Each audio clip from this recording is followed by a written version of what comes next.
Assalamu alaikum, and welcome to the series called Road to Paradise, where I'll talk about the many ways to get to paradise in the next life. For this episode, we'll be talking about purifying your wealth through zakah. Road number 6 towards paradise is paying zakah.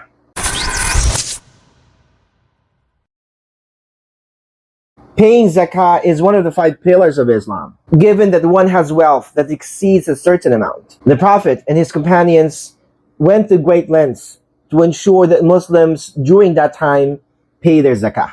The literal meaning of zakah is to cleanse, purify, clear, grow, and increase. And it is incumbent on every Muslim, male or female, to donate 2.5% of their wealth, which is in excess after they have provided for their family. That means after you have paid all your financial obligations, there is an excess of money or wealth left. You can support the Umar Abdullah channel by purchasing our merch products at sunnahmerch.com. The link is in the description below. Zakah is due once a year. However, a Muslim only pays zakah when they have been in possession of what is called a nisab, or the minimum amount of wealth for 1 full year. This means that a Muslim has to learn how to save money or wealth in order for him or her to fulfill this obligation. On the face of it, zakah is an act that entails losing money. What is true, however, is that perhaps there's no better way to multiply your wealth than paying zakah.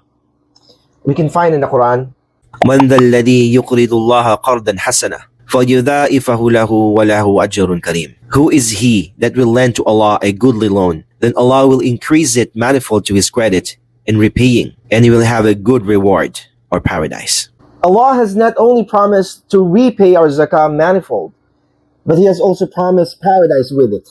Subhanallah. When the Almighty promises to pay back the zakah that you have offered, and when He offers to pay it back in manifold, without defining the parameters of multiplication, any smart businessman would tell you to take up on the offer as soon as possible. And even if Allah were not to return our zakah, just for the sake of argument, if the promise for zakah is paradise, then it is perhaps the best deal in the history of the world. If we are offered all the blessings of the world for eternity in return for a small amount of material possessions, what is stopping us from availing the offer? For a good deed to be valid, we make an intention and follow it through with our actions. But zakah actually involves a physical aspect in the form of giving 2.5% of our wealth, which is in excess of our requirements. This requires the intention of giving to please Allah, to fulfill His commandments, followed by the act of giving. But what are we giving? We are giving from what Allah has given to us in the first place. We are just mere keepers of this wealth while we live on this earth. We cannot and do not take it with us after we depart this world. What we take with us is our intentions and our deeds. And this is what will get us the eternal rewards, the never-ending bliss of paradise in the next life. Stay tuned on the next Road to Paradise. I'll see you in the next episode.